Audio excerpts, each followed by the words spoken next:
Hello everybody, welcome to my channel judiciary prep hub. देखिए, अगर आप किसी भी एग्जाम की तैयारी करें जिसमें इंग्लिश पूछी जाती है और आपको इंग्लिश टफ लगती है, तो आज से अब आपको नहीं लगेगा ऐसा। मैंने टेंसेस को बहुत ही सिंपल तरीके से पढ़ाया है, बहुत ही इजी तरीके से, इवन हिंदी में समझाया है। क्यों? क्योंकि आपका अगर एग्जाम में कोई भी एमसीक्यू बनता है, ठीक है, और आपको टेंसेस नहीं आते, तो अब से आप ऐसा कभी नहीं कहेंगे कि आपको टेंसेस नहीं आते, क्योंकि बहुत ही सिंपल तरीके से हमने पूरे टेंसेस को कवर किया है। प्रेजेंट टेंस को हम कवर कर चुके हैं, पास्ट टेंस को हम कवर कर चुके हैं, और फ्यूचर इंडेफिनिट को हम कवर कर चुके हैं। आज हमें फ्यूचर कॉन्टिन्यूअस करना है। देखिए, जितने भी स्टूडेंट इस वीडियो को फर्स्ट टाइम देख रहे हैं, उनसे रिक्वेस्ट है वीडियो को लास्ट तक देखना। आपको खुद समझ आएगा कि कितने इजी तरीके से हमने इस एस्पेक्ट को कवर किया है, ठीक है। और हर एक पॉइंट को पढ़ रहे हैं, कुछ भी नहीं छोड़ रहे हैं, ठीक है। जहां जहां लग रहा है ना कि यहाँ से क्वेश्चन बन सकता है, हर चीज को हमने क्या किया है, पढ़ा है। और आज हम बहुत इंपॉर्टेंट सेगमेंट पढ़ने वाले हैं। ये बहुत इंपॉर्टेंट है, यहाँ से क्वेश्चन भी बनता है। यहाँ से क्वेश्चन 100% बनता है, एक क्वेश्चन, और हमारा एक भी नंबर गलत नहीं होना चाहिए। इसीलिए मैं बहुत तसल्ली से, पेशेंस के साथ आपको ये टेंसेस करवा रही हूँ, ठीक है। पहली बार वीडियो को देख रहे हो तो इस वीडियो को कंप्लीट होने के बाद मेरे चैनल को विजिट कर लेना। वहां से जितने भी मैंने सीरीज डाली है टेंसेस की, उसको जाके जरूर देख लेना। आज हम करने वाले हैं फ्यूचर कॉन्टिन्यूअस टेंस, ठीक है। अब देखिए, फ्यूचर कॉन्टिन्यूअस टेंस में सबसे पहले हमें ये देखना है कि कौन सी वर्ब, ठीक है, यूज होती है, ठीक है, कौन सी वर्ब यूज होती है। तो देखिए, क्रिया का कौन सा रूप है, तो अगर मैं ऑक्सिलरी वर्ब की बात करूं तो यहाँ पे शैल और विल के साथ बी लगता है, जबकि फ्यूचर इंडेफिनिट में सिर्फ क्या लग रहा था, शैल और विल वर्ब की फर्स्ट फॉर्म। इतना ही पढ़ा था ना हमने। और शैल कहां पढ़ा था, फर्स्ट पर्सन के साथ, आई और वी के साथ। और विल किसके साथ पढ़ा था हमने, थर्ड पर्सन के साथ और सेकंड पर्सन के साथ, ही, शी, इट, दे, ठीक है। अब देखिए, अगर मैं मेन वर्ब की बात करूं तो फ्यूचर कॉन्टिन्यूअस में आप कौन सी वर्ब लगाएंगे, वर्ब की फर्स्ट फॉर्म लगाएंगे और आईएनजी। एक बात हमेशा याद रखना, चाहे प्रेजेंट कॉन्टिन्यूअस हो, चाहे पास्ट कॉन्टिन्यूअस हो, चाहे फ्यूचर कॉन्टिन्यूअस हो, इसमें वर्ब की फर्स्ट फॉर्म के साथ आईएनजी लगा देते हैं। वर्ब की फर्स्ट फॉर्म के साथ आईएनजी लगा देते हैं। इनकी ऑक्सिलरी वर्ब चेंज हो जाती है, जैसे प्रेजेंट में इजएमआर हो जाती है, पास्ट में वॉज वर हो जाती है, और फ्यूचर में क्या है, शैल या फिर विल में विल के साथ बी लग जाता है, ठीक है। तो क्या स्ट्रक्चर बना हमारा इसका, सब्जेक्ट, शैल या will plus be plus verb की first form plus ING plus object. अब देखो, इसका एग्जाम्पल से समझ आ जाएगा आपको। जैसे कि I shall be reading a book, मैं पुस्तक पढ़ रहा होऊंगा, ठीक है। हमने फ्यूचर की बात की है। अगर मैं मुझे बोलना होता कि मैं पुस्तक पढ़ रही हूं, I am reading a book, ठीक है, I am reading a book, क्योंकि मैं पुस्तक पढ़ रही हूं, मैं प्रेजेंट की बात कर रही हूं। मैं पुस्तक पढ़ रही थी, I was reading a book, मैं पुस्तक पढ़ रही होंगी, ठीक है। अब ये बात कर रहे हैं फ्यूचर की कि मैं फ्यूचर में पुस्तक पढ़ रही होंगी, तो इसको हम ऐसे बोलेंगे, I shall be reading a book. जैसे कि वह तुम्हारी प्रतीक्षा कर रही होगी, she will be waiting for you. अगर आप इंग्लिश में अच्छी कमांड बनाना चाहते हैं तो ऐसे जो अपनी बोलचाल की भाषा में इंग्लिश की जो वोकैबुलरी है उसको स्ट्रॉन्ग कर लो, साथ ही साथ इस तरीके से सेंटेंसेस को बोलना सीखो। ग्रामर पढ़ने से ज्यादा इंपॉर्टेंट होता है कि आपको बोलना आना चाहिए। जैसा भी बोलो, टूटा फूटा जो भी बोलो, और फिर धीरे धीरे क्या है, अपने ग्रामर को स्ट्रॉन्ग करते हुए जाओ। अगर आप पहले ये सोच रहे हो कि मैं पहले टेंसेस सीख लेता हूँ फिर बोलना सीखूंगा, ऐसा नहीं होता है, ठीक है। क्या जब आप बचपन में जब आपने हिंदी बोलना सीखा था, तो क्या आपको हिंदी की बुक लाके दी थी कि आपने, नहीं, आपने कैसे बोलना सीखा, सुन सुन के, ठीक है। घर में जैसी भाषा यूज हो रही थी वैसे ही। तो इंग्लिश को भी सेम यही समझो कि बस बोलना है। और बाकी आपकी क्लासेस ग्रामर कराने के लिए टेंसेस मैंने ऑलरेडी करा दिए, और धीरे धीरे मैं आपके ये कवर कराती जाऊंगी बहुत ही सिंपल तरीके से। ट्रस्ट भी आपको मतलब आप ये को सोचोगे कि इतना इजी तरीके से। फर्स्ट टाइम वीडियो को देख रहे हो तो जितनी भी मैंने पहले सीरीज डाली उसको जाकर देखना। प्रेजेंट और टेंस पे इतना शानदार लेक्चर रिकॉर्ड हुआ है, कोई भी एस्पेक्ट नहीं छोड़ा है। कोई भी एमसीक्यू अगर बनता है ना प्रेजेंट टेंस से, आपका गलत होगा ही नहीं, ठीक है। उसके बाद मुझे काफी स्टूडेंट्स ने कमेंट भी किया था कि मैम आप फ्यूचर का भी कंटिन्यू करा दो, क्योंकि हमें समझ आ रहा है। देखो, जिन स्टूडेंट्स की ऑलरेडी ग्रामर पे अच्छी कमांड है तो उनको तो ऐसी प्रॉब्लम आएगी नहीं, लेकिन जिन स्टूडेंट्स को इंग्लिश में प्रॉब्लम आती है तो उनके लिए कितना सिंप्लीफाइड तरीके से चीजें समझाई जा सके, यही मेरा पर्पस है, यही एम है। उसी तरीके से मैंने नोट्स प्रिपेयर किए हैं। इंग्लिश के नोट्स भी अगर आप देख पा रहे हो तो मैंने हिंदी और इंग्लिश में लिखे हैं, ताकि कोई भी प्रॉब्लम ना आए, ठीक है। और अगर आपको इंग्लिश आती है, ग्रामर ये वाला पोर्शन आता है, तो दैट्स वेल एंड गुड, दोबारा पढ़ लीजिए। शायद कोई ऐसा कॉन्सेप्ट हो जो आपको नहीं आता और मैंने इसे पढ़ाया हुआ हो, ठीक है। तो देखिए, नेक्स्ट हमारा क्या है, वे क्रिकेट खेल रहे होंगे, ठीक है। हम प्रेजेंट में बैठ के क्या फ्यूचर की बात सोच रहे हैं कि वो क्रिकेट खेल रहे होंगे, तो दे विल बी प्लेइंग क्रिकेट। तो याद रखना शैल और विल बी लगा देना है और आईएनजी लगा देना है वर्ब के साथ। तो कहीं पे भी अगर आपको ये नजर आए दे विल बी प्लेइंग क्रिकेट और आ जाए आइडेंटिफाई द करेक्ट टेंस, ठीक है, कौन सा टेंस है, तो आप कैसे ढूंढेंगे? अच्छा विल लगा है, क्राइटेरिया फॉलो करते हुए जाओ, विल लगा है, बी लगा है, वर्ब की फर्स्ट फॉर्म के साथ आईएनजी लगा है, ओ ये फ्यूचर कॉन्टिन्यूअस है, ठीक है, इज लिखा है, ओके, वर्ब की फर्स्ट फॉर्म और आईएनजी लिखा है, ओके ये प्रेजेंट कॉन्टिन्यूअस है। इस तरीके से प्रैक्टिस करते जाओ, प्रैक्टिस मेक्स मैन परफेक्ट, ठीक है। अब इसका यूज देखो, हम फ्यूचर कॉन्टिन्यूअस का यूज कैसे करते हैं। पहला यूज बताया है action remaining in progress at some time in future. Future continuous का जो यूज है वो कहां हो रहा है? Future continuous is use for an action that will remain in progress at a particular time in the future. इसका प्रयोग ऐसे कार्य के लिए किया जाता है जो भविष्य के किसी निश्चित समय पर जारी रहेगा, ठीक है। कैसा प्रयोग हो रहा है फ्यूचर कॉन्टिन्यूअस का? फ्यूचर कॉन्टिन्यूअस का प्रयोग ऐसे कार्य के लिए किया जा रहा है जो भविष्य के किसी निश्चित समय पर जारी रहेगा। ये वर्ड आपको याद रखना है, particular time in the future, ये याद रखना, particular time. Example, at 11 AM tomorrow I shall be travelling. कल सुबह 10 बजे मैं यात्रा कर रहा हूंगा, ठीक है। क्या बोल रहा है? कल सुबह 10 बजे मैं यात्रा कर रहा हूंगा, तो क्या बता रहा है? फ्यूचर की बात बता रहा है, ठीक है। और कैसा एक्शन है? The action will remain in progress at a particular time in the future, ठीक है। तो उसने बता दिया ये पर्टिकुलर टाइम की 10 बजे मैं कल क्या है यात्रा कर रहा हूंगा। She will be sleeping at midnight. आधी रात को वह सो रही होगी। She will be sleeping at midnight, आधी रात को वो सो रही होगी। तो ठीक है, इस तरीके से आपको यूजेस को भी अपने माइंड में रखना है। और कहाँ यूज होता है फ्यूचर कॉन्टिन्यूअस का? जो फ्यूचर प्लान्स है और ऑलरेडी डिसाइडेड है, याद रखना, फ्यूचर प्लान्स है और ऑलरेडी डिसाइडेड है। It is use for future plans और arrangements that have already been decided. इसका प्रयोग उन भविष्य की योजनाओं के लिए होता है जो पहले से निश्चित हो चुकी है। एग्जाम्पल देखिए, we shall be meeting the principal tomorrow. अब यहाँ पर क्या है? हम कल प्राचार्य से मिल रहे होंगे। तो क्या बात है? एक फ्यूचर प्लान है, फ्यूचर अरेंजमेंट है जो ऑलरेडी डिसाइड हो चुका है। तो ये बात डिसाइड हो चुकी है कि हम कल प्रिंसिपल से मिल रहे होंगे, ये बात डिसाइड हो चुकी है। तो जो बात क्या है? डिसाइड हो चुकी है, ठीक है। फ्यूचर प्लान और अरेंजमेंट के रिगार्डिंग उसको भी हम किस में लिखते हैं? फ्यूचर कॉन्टिन्यूअस में भी फ्यूचर कॉन्टिन्यूअस में लिखते हैं, ठीक है। Future plans already decided. ये कॉन्सेप्ट जो है आपको याद रखने हैं, ये ही इंपॉर्टेंट होते हैं। आपका माइंड क्या कह रहा है, ये अच्छा लग रहा है, वो अच्छा लग रहा है, ये आपको नहीं लाना है, ठीक है। आप एक अच्छे लेवल के एग्जाम की तैयारी कर रहे हैं तो आप ये अच्छा लग रहा है ये मार्क कर देते हैं, अब ये सब तो आप दिमाग से निकाल दो। क्योंकि मैंने काफी स्टूडेंट को देखा है, वो नहीं मैम ये सही लग रहा है, ये सही लग रहा है का क्या मतलब है? आप कॉन्सेप्ट आप पढ़िए ना कि जो रूल्स है वो क्या है, रूल्स पढ़ के आंसर दीजिए। जब हमने बता दिया कि कोई फ्यूचर प्लान है ऑलरेडी डिसाइडेड है तो हम उसको फ्यूचर कॉन्टिन्यूअस में लिखते हैं। तो फ्यूचर कॉन्टिन्यूअस में लिखना है आपको। जैसे कि वह अगले सप्ताह सेमिनार में भाग ले रहे होंगे। अब आप एक चीज देखो, वे अगले सप्ताह सेमिनार में भाग ले रहे होंगे, they will be attending seminar next week.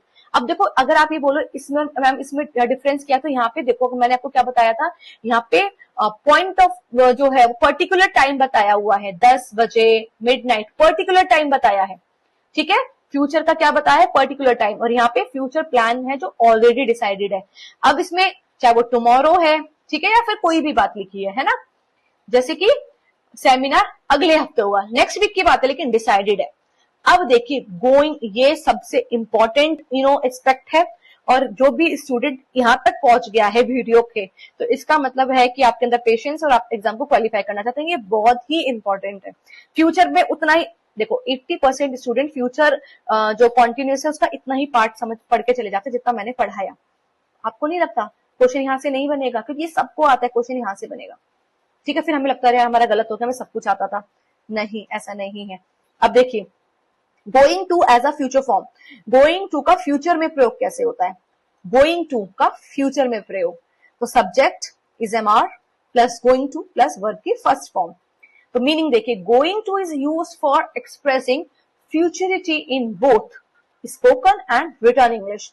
Going to का प्रयोग बोलचाल एवं लिखित दोनों प्रकार की अंग्रेजी में भविष्य व्यक्त करने के लिए किया जाता है।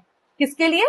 फ्यूचर को एक्सप्रेस करने के लिए। अब इसके यूजेस देखने हैं हमें, ठीक है, ध्यान से सुनना। यूज कहां हो रहा है गोइंग टू का? अगर हम बात करें पर्सन के साथ, अगर हमें गोइंग टू का यूज करना है तो ये क्या एक्सप्रेस करता है? Going to expresses a person's will, intention और सर्टेनिटी। व्यक्ति के संदर्भ में गोइंग टू इच्छा, इरादा तथा निश्चितता व्यक्त करता है। ठीक है, example, I am going to start a business. मैं व्यवसाय शुरू करने वाला हूं। अब यहाँ पे देखो, हम अगर आप ये देखेंगे हमारा सेंटेंस, तो क्या सेंटेंस में क्या सेंस आ रही है? मैं व्यवसाय शुरू करने वाला हूं। लेकिन ये जो यहाँ पे मैं व्यवसाय शुरू करने वाला हूं, वो क्या दिखा रहा है? वो उसकी एक इच्छा बता रहा है। फिर उसके बाद है विद थिंग्स। ठीक है, विद थिंग्स अब कहा हम यूज करेंगे? गोइंग टू एक्सप्रेसेस प्रोबेबिलिटी और इनएविटेबिलिटी। ठीक है, वस्तुओं या घटनाओं के संदर्भ में गोइंग टू संभावना, प्रोबेबिलिटी अथवा अवश्य भाविता व्यक्त करता है। ठीक है, जैसे कि it is going to rain, बारिश होने वाली है। The glass is going to fall, गिलास गिरने वाला है। ठीक है, अब देखिए इसका हम पैसिव वॉइस में कैसे यूज करेंगे। आपको पता है ना कि एक्टिव वॉइस में भी लिखा जाता है और फिर उसको हम पैसिव वॉइस में भी लिख सकते हैं सेंटेंस को। जैसे कि मैंने बोला I am writing a letter, तो ये मैंने बोला आपको एक्टिव वॉइस में। जब मैं बोलूंगी a letter is being written by me, तो वो हो जाता है हमारा पैसिव वॉइस में। तो वो बता रहा है कि अब गोइंग टू का हम पैसिव वॉइस में कैसे यूज करते हैं। तो गोइंग टू का हम पैसिव वॉइस में यूज करते हैं। In passive voice going two implies the intention और सर्टेनिटी ऑफ द एजेंट। ठीक है, पैसिव वॉइस में गोइंग टू का प्रयोग करने पर कार्यकर्ता का इरादा, आशय अथवा निश्चितता निहित होती है। जैसे कि the bridge is going to be constructed. ठीक है, क्या है? The bridge is going to be constructed, पुल बनाया जाने वाला है। ठीक है, क्या है? पुल बनाया जाने वाला है। अब देखो, मैं आपको एक बात बताती हूँ। यहाँ पर जैसे कि मैंने आपको बताया था I am writing a letter, letter is being written by me, तो जो ऑब्जेक्ट है वो पहले आ गया था। इसी तरीके से यहाँ पे फोकस किस पे है? द ब्रिज पे।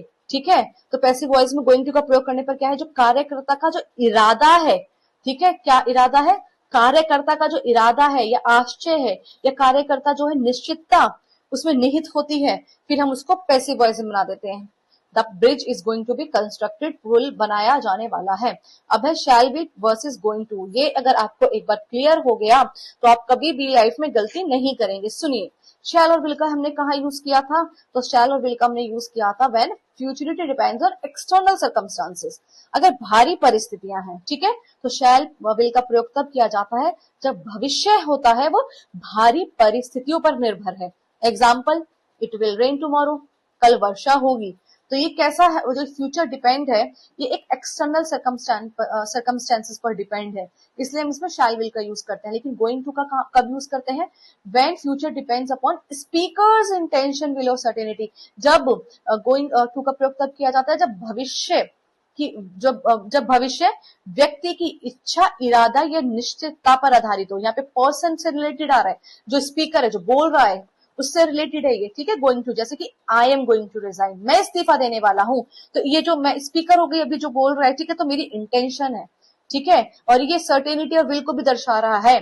ठीक है, मैं इस्तीफा देने वाला हूं, तो ये क्या हो गया हमारा? फिर गोइंग टू का यूज होगा यहाँ पे। ठीक है, तो ये एग्जाम डिफरेंस आपको याद रखना है। सिंपल फ्यूचर में एक्सटर्नल सर्कमस्टेंसेस होते हैं और अनसर्टेन फ्यूचर होता है, जबकि गोइंग टू में इंटेंशन है हमारी स्पीकर की, प्लान है, या जो डिसीजन ऑलरेडी मेड है, सर्टेनिटी, प्रोबेबिलिटी, ये सब चीजें होती है। तो अगर मैं आपको वन लाइन रिवीजन कराऊं तो फ्यूचर कॉन्टिन्यूस में शैल या विल प्लस बी होता है और वर्ब की फर्स्ट फॉर्म के साथ आईएनजी। ठीक है, action continuous at a future time. ठीक है, जो action continuing at a future time, use for already decided future plan. Going to में इंटेंशन, टाइम, सर्टेनिटी, प्रोबेबिलिटी, ये सब रहती है। शैल विल एक्सटर्नल सर्कमस्टेंसेस पर डिपेंड रहता है। तो आप इस तरीके से ट्रिक्स है कुछ याद रखना, जैसे शैल विल का एक्सटर्नल सर्कमस्टांसेस, गोइंग टू में वही विल, आपके सर्टेनिटी, ये सब चीजें। अब देखिए एमसीक्यू करते हैं। जो स्ट्रक्चर होता है फ्यूचर कॉन्टिन्यूअस टेंस का, वो कैसा होता है? शैल या विल लिखा होगा, बी लिखा होगा, वर्ब की फर्स्ट फॉर्म के साथ आईएनजी लिखा होगा, जैसे कि हमने बहुत सारे एग्जाम्पल अभी करे। ठीक है, for example, it is going to rain, ये तो हमारा गोइंग टू का एग्जाम्पल हो गया। Will at 10 AM tomorrow I shall be traveling, कल सुबह 10 बजे मैं यात्रा कर रहा होऊंगा। फिक्स टाइम, अभी जब मैंने आपको ट्रिक्स बताई थी उसमें बताया था फिक्स्ड है, ठीक है। ये रहा, यहाँ पे लिखा है future continuous is use for an action that will remain in progress at particular time, ठीक है। तो ये हमारा हो गया shall will plus be plus verb की फर्स्ट फॉर्म प्लस ING, ठीक है। Next question, future continuous is use for, future continuous को हम यूज क्यों करते हैं? पास्ट हैबिट के लिए नहीं, फ्यूचर एक्शन इन प्रोग्रेस के लिए हाँ, कंप्लीटेड एक्शन के लिए नहीं, प्रेजेंट हैबिट के लिए नहीं। इसका आंसर है बी। गोइंग टू का मेनली, गोइंग टू जो होता है मेनली क्या एक्सप्रेस करता है? मैं आपको बात बताती हूँ, आपको शायद याद होगा अब JLO के एग्जाम में इस तरीके से भी क्वेश्चन पूछ लेते हैं। अब ऐसा नहीं सिर्फ सेंटेंस बना के दे दिया, going to mainly expresses what, इस तरीके का भी क्वेश्चन आ सकता है, मतलब ये नहीं इस तरीके का क्वेश्चन आ सकता है। तो आपको इस तरीके से भी अपने कॉन्सेप्ट को क्लियर रखना है। तो गोइंग टू का मुख्यतः क्या व्यक्त करता है? इंटेंशन एंड सर्टेनिटी, ना पास्ट हैबिट, ना ऑब्लिगेशन, ना एबिलिटी, ठीक है। उसके बाद हमारा next question, which sentence shows a future plan already decided, पहले से तय भविष्य की योजना कौन सा वाक्य दर्शाती, कौन सा वाक्य दर्शाता है? पहले से तय, तो देखो पहले से तय, कोई चीज पहले से तय है और भविष्य की योजना है, तो वो क्या इसमें से कौन सा वाक्य दर्शा रहा है? I shall be meeting him tomorrow, I met him yesterday, तो पास्ट है। I am meeting him now, ये हमारा प्रेजेंट कॉन्टिन्यूअस है। आई हैव मेट हिम, ये हमारा प्रेजेंट परफेक्ट है।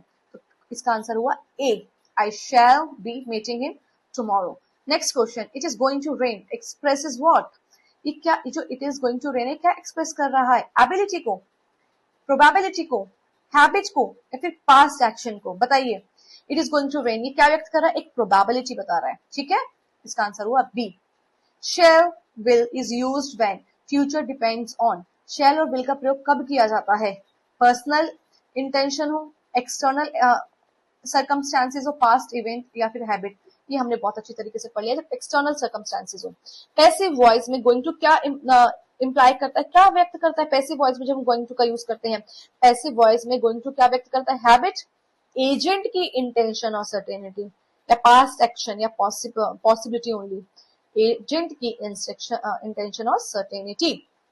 अब हम आ चुके हैं अपने लास्ट सेगमेंट पर, ठीक है। इसके बाद हमारे पूरे टेंसेस कवर हो जाएंगे, ओके। और बहुत अच्छी तरीके से मैं ये आशा करती हूँ कि आपको बहुत इजी तरीके से चीजें समझ आई होंगी और बहुत ही सिंप्लीफाइड तरीके से आपने इस पर अपनी कमांड बनाई होगी। और मैं सच बता रही हूँ, इससे इजी प्रिपेयर और कुछ नहीं हो सकता था। और जस्ट बिकॉज कि मुझे स्टूडेंट्स ने बोला था मैम इंग्लिश में बहुत प्रॉब्लम आती है, कुछ इंग्लिश के भी नोट्स आप ऐसे प्रिपेयर कीजिए। तो देखिए आपके लिए पूरा टेंसेस मैंने कवर करा दिया है। अब आप इसका अच्छे से यूज करना, ठीक है। लेक्चर्स को देखना, और अगर आपको अच्छा लग रहा है तो कमेंट भी जरूर करना। और अगर आप नोट्स परचेज करना चाहते हैं तो आप वो भी कर सकते हैं। देखिए लेकिन एक बात याद रखना, इस PDF में सब कुछ इंक्लूड है, सब कुछ, पूरा टेंस आपका इसमें इंक्लूड हो जाएगा। फ्यूचर परफेक्ट टेंस, अगर मैं बात करूं फ्यूचर परफेक्ट टेंस की, तो इसमें कौन सा वर्ब की फॉर्म लगती है, क्रिया का कौन सा रूप लगता है? तो शैल विल के साथ हैव लग जाता है, मेन वर्ब होती है। तो वो मेन वर्ब की कौन सी फॉर्म लगती है? Third form of the verb लगती है, जिसको हम पास्ट पार्टिसिपल कहते हैं। इसका स्ट्रक्चर कैसे होता है? Subject, shall will, have, verb की third form plus object. Example, I shall have finished my work, मैं अपना कार्य पूरा कर चुका होऊंगा, ठीक है। मैं अपना कार्य पूरा कर चुका होऊंगा। जैसे हमने प्रेजेंट परफेक्ट में क्या पढ़ा था? मैं अपना काम पूरा कर चुका हूं, ठीक है। मैं अपना काम पूरा कर चुका हूं, I have finished my work, ये हमने प्रेजेंट परफेक्ट में पढ़ा था। अब हम अगर फ्यूचर की बात करें तो मैं अपना काम पूरा कर चुका होऊंगा, हम फ्यूचर में बता रहे हैं कि मैं अपना काम पूरा कर चुका होऊंगा, फ्यूचर की बात हो रही है। तो I shall have finished my work, तो यहाँ पे बेसिकली बस शैल लग जाएगा। जैसे कि प्रेजेंट परफेक्ट में तो क्या लगा था? सिर्फ हैज हैव लगा था, वर्ब की थर्ड फॉर्म। यहाँ पे क्या लगेगा?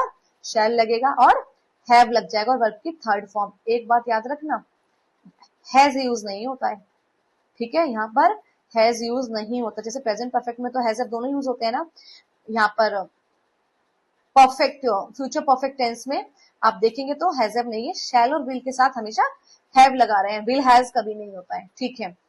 फिर नेक्स्ट, वह दिल्ली पहुंच चुकी होगी, ठीक है। She will have reached Delhi, वह परियोजनाएं पूरी कर चुके होंगे, they will have completed the project। इसका यूज कैसे करते हैं? जब एक्शन कंप्लीट हो गया हो before a given time in future.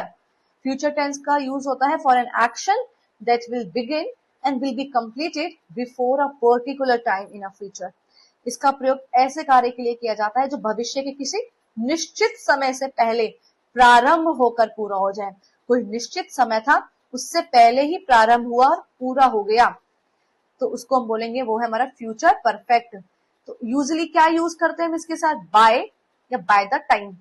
Bye या बाय द टाइम मतलब निश्चित समय से पहले कोई काम पूरा हो गया। जैसे I shall have finished my work by 5 PM।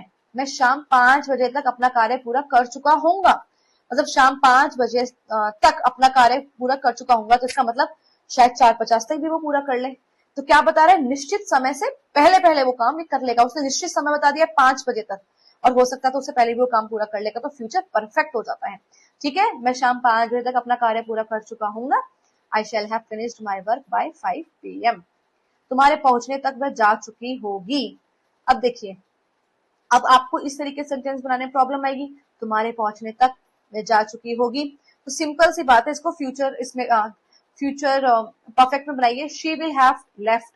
She will have left, ये तो फ्यूचर परफेक्ट में बनना ही था। ठीक है, bye the time you arrive. Bye the time you arrive, तो देखिए इसको हमने किस में बनाया? Bye the time you arrive, present में। ठीक है, प्रेजेंट इंडेफिनिट में बनाया। तो जब हमने प्रेजेंट परफेक्ट फ्यूचर परफेक्ट लिखा है, तो बाद में हमने प्रेजेंट इंडेफिनिट में इसको लिखा by the time you arrive. तुम्हारे पहुंचने तक वह जा चुकी होगी। She will have left by the time you arrive. By next year they will have build a bridge. अगले वर्ष तक वे पुल बना चुके होंगे। ठीक है, अगले वर्ष तक। तो देखो, वे पुल बना चुके होंगे, ये तो आपको इजीली पता है। They will have build the bridge. ठीक है, they have build the bridge, वे पुल बना चुके होंगे अगले वर्ष तक। अब एक बात याद रखो, वो कह रहा है निश्चित समय बता दिया उसने, अगले वर्ष। लेकिन हो सकता है कि एक दिन पहले भी बना दे, उस पूरा साल कंप्लीट होने से 2 दिन पहले ही बना दे, 1 महीने पहले ही बना दे। इसके लिए हम फिर बाय, देखो हर एक वर्ड का अपना मतलब होता है, इसीलिए हम बाय का वर्ड यूज कर रहे हैं। ठीक है, बाय नेक्स्ट ईयर, अगले साल तक। ठीक है, बाय नेक्स्ट ईयर, अगले साल तक। दे will have built the bridge. ठीक है, क्योंकि देखो हैव के साथ वर्ब की थर्ड फॉर्म लगाई है हमने हर जगह। हैव के साथ हमेशा वर्ब की थर्ड फॉर्म लगाई है। लीव लेफ्ट लेफ्ट हो गया, बिल्ड बिल्ट बिल्ट हो गया। ठीक है, फिनिश फिनिश्ड फिनिश्ड हो गया। इस तरीके से तो एग्जाम ट्रिक आपको याद रखनी है। फ्यूचर परफेक्ट में शैल विल प्लस हैव के साथ वर्ब की थर्ड फॉर्म, और बाय या by the time future perfect का संकेत देते हैं। ठीक है, फिर हमारा last future perfect continuous tense. इसमें क्या होता है? शैल विल होता है, हैव बीन होता है। जैसे कि हमने प्रेजेंट कॉन्टिन्यूअस में पढ़ा, प्रेजेंट परफेक्ट कॉन्टिन्यूअस में पढ़ा था। क्या पढ़ा था हमने? हैज हैव और बीन पढ़ा था। ठीक है, हैज हैव बीन, और वर्ब की फर्स्ट फॉर्म के साथ हमने आईएनजी लगा दिया था। यही हुआ था। सेम बात यही है, शैल और विल लग रहा है, बाकी हैव बीन लग रहा है, और वर्ब की फर्स्ट फॉर्म के साथ आईएनजी लग रहा है। एग्जाम्पल देखिए, मैं 2 घंटे से पढ़ रहा हूँगा। ठीक है, I shall have been reading for 2 hours। ये आपको पता ही है, फॉर का लगाते हैं, सिंस का लगाते हैं। जब मैंने प्रेजेंट टेंस कराया था बहुत अच्छी तरीके से समझाया था। तो एक बात मैं आपको बता देती हूँ, यहाँ पर जो मैंने लिखा है कि मैं 2 घंटे से पढ़ रहा हूँ, यहाँ पर हमने 2 hours के साथ फॉर का यूज किया है, क्योंकि यहाँ पर क्या बताया है? पीरियड ऑफ टाइम बताया है, और पॉइंट ऑफ टाइम होता है तो हम सिंस लगाते हैं। She will have been working here for 5 years। वह यहाँ 5 वर्षों से कार्य कर रही होगी। अब प्रयोग देखो हम कहाँ करते हैं। फ्यूचर परफेक्ट कॉन्टिन्यूअस का यूज कहाँ किया जाता है? Duration of an action up to a particular time in future. ये याद रखना लाइन। इसका प्रयोग ऐसे कार्य की अवधि बताने के लिए किया जाता है जो भविष्य के किसी निश्चित समय तक लगातार चलता रहेगा। भविष्य के निश्चित समय तक लगातार चलता रहेगा। जब लगातार चलता रहेगा तो प्रेजेंट तब फ्यूचर परफेक्ट कॉन्टिन्यूअस। और हमने यहाँ पर क्या पढ़ा था फ्यूचर परफेक्ट टेंस में? कि जब क्या हो रहा था? भविष्य के किसी निश्चित समय से पहले पूरा हो जाएगा। जब पहले पूरा हो जाएगा तो फ्यूचर परफेक्ट। ठीक है, भविष्य में, और निश्चित समय तक चलता रहेगा तो फ्यूचर परफेक्ट कॉन्टिन्यूअस। ठीक है, अब आ जाइए इसका एक एग्जाम्पल देखिए कि अब देखिए इसका टाइम एक्सप्रेशन तो आपको पता है, इसमें जो फ्यूचर परफेक्ट कॉन्टिन्यूस है, इसमें जो टाइम एक्सप्रेशंस को हम कैसे कैसे लिख सकते हैं, फॉर के साथ लिख सकते हैं, सिंस के साथ भी लिख सकते हैं, by next year, by tomorrow. Example, by next month I shall have been living here for 10 years। अगले महीने तक मुझे यहाँ रहते हुए 10 वर्ष पूरे हो चुके होंगे। ठीक है, तो पहले तो आपको ये याद रखना है अगले महीने तक, तो इसके लिए हो गया बाय नेक्स्ट मंथ। मुझे यहाँ रहते हुए 10 वर्ष हो चुके होंगे। I shall have been I shall have been living here for 10 years। फिर है she will have been teaching for 20 years by 2030। देखो she will have been teaching for 20 years by 2030, वर्ष 2030 तक वह 20 वर्षों से पढ़ा रही होगी। 2030 तक वो 20 वर्षों से पढ़ा रही होगी।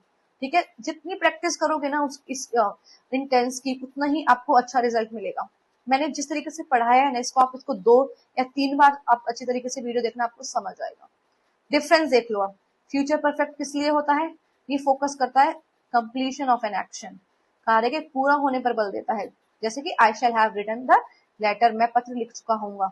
लेकिन फ्यूचर परफेक्ट कॉन्टिन्यूस क्या करता है? वो फोकस करता है ड्यूरेशन ऑफ एन एक्शन, कार्य की अवधि पर बल देता है। जैसे कि I shall have been writing for 2 hours, मैं 2 घंटे से लिख रहा हूँ, तो ड्यूरेशन बता रहा है मैं 2 घंटे से। ठीक है, वन लाइन रिवीजन देख लो। फ्यूचर परफेक्ट लिए तो पता है आपको, शैल बी के साथ हैव लगता है, वर्ब की थर्ड फॉर्म लग जाती है बाय या बाय टाइम। वहीं अगर मैं फ्यूचर परफेक्ट कॉन्टिन्यूस की बात करूं तो shall will have been verb की first form plus ING. Future perfect का आपको स्ट्रक्चर पता है, शैल विल हैव वर्ब की थर्ड फॉर्म। फ्यूचर परफेक्ट कब जनरली यूज किया जाता, जो फ्यूचर परफेक्ट है वो किसके साथ यूज होता है? बाय या by the time.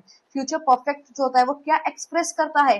Completed action before a future time, है ना। और जो स्ट्रक्चर होता है फ्यूचर परफेक्ट कॉन्टिन्यूस का, वो क्या होता है? Shall will have been verb की फर्स्ट फॉर्म के साथ आईएनजी लग जाता है। फ्यूचर परफेक्ट कॉन्टिन्यूस क्या एक्सप्रेस करता है? मेनली ड्यूरेशन बताता है, किसी एक्शन की ड्यूरेशन बताता है up to a future time, वो फ्यूचर टाइम भी बताता है साथ में। Which tense focus on completion of an action, तो बताइए कौन सा टेंस कार्य की पूर्णता पर बल देता है? तो future perfect. Which tense focus on the duration of an action, duration के बारे में कौन बात करता है? Future perfect continuous. ये हमारी रिवीजन चार्ट। फ्यूचर इंडेफिनिट में हमने शैल विल के साथ वर्ब की थर्ड फॉर्म लगाई। फ्यूचर कॉन्टिन्यूस में देखो कुछ कीवर्ड्स हैं, जैसे टुमारो हो गया, ये सब। फ्यूचर कॉन्टिन्यूस में शैल विल के साथ बी लगाया और वर्ब की फर्स्ट फॉर्म के साथ आईएनजी लगा दिया। कीवर्ड्स क्या है? At this time, tomorrow. ठीक है, future perfect shall will have verb की थर्ड फॉर्म। इसके क्या कीवर्ड्स होते हैं? By the time. फिर है future perfect continuous shall will have been, for और सिंस लग जाता है, वर्ब की फर्स्ट फॉर्म के साथ आईएनजी लग जाता है। ठीक है, तो ये है हमारा पूरा टेंस कंप्लीट हो चुका है। पूरी हमने एक टेंस को हर एक कॉन्सेप्ट हमने इसका क्लियर किया है, कीवर्ड्स के साथ पढ़ा है हमने, और कहाँ से क्वेश्चन बन सकते हैं हमने उन सब चीजों पे फोकस किया है। सिर्फ ये पूछा जा सकता है, ये पूछा जा सकता है, उस पर हमने ध्यान न लगाकर कुछ भी पूछा जा सकता है, उस अकॉर्डिंग हमने अपने टेंसेस को पढ़ा है, प्रिपेयर किया है। अब अगर आप इस टेंसेस वाली सीरीज को 2-3 बार देख लेते हैं, ध्यान से समझ लेते हैं, आपके कभी भी टेंसेस में कोई भी क्वेश्चन गलत नहीं होंगे। ठीक है, और ये आपके ही कहने पर मैंने इंग्लिश की क्लास स्टार्ट की थी, तो ये आपकी रिस्पॉन्सिबिलिटी बनती है इन लेक्चर्स को देखना। कोई भी अगर आपको इसमें एरर नजर आता है तो आप मुझे बताना, और नहीं तो आपको कोई कमेंट जरूर करना है। ठीक है, ताकि मुझे ये एक्नॉलेज हो जाए, पता तो लग जाए ना इवन कि आप ये सब चीजों को कंसीडर कर रहे हैं, एक्नॉलेज कर रहे हैं आप सभी सब चीजें। ठीक है, so that's all for today. Bye bye, take care, and don't forget to subscribe my channel because it's a new channel. I need your support. Bye bye.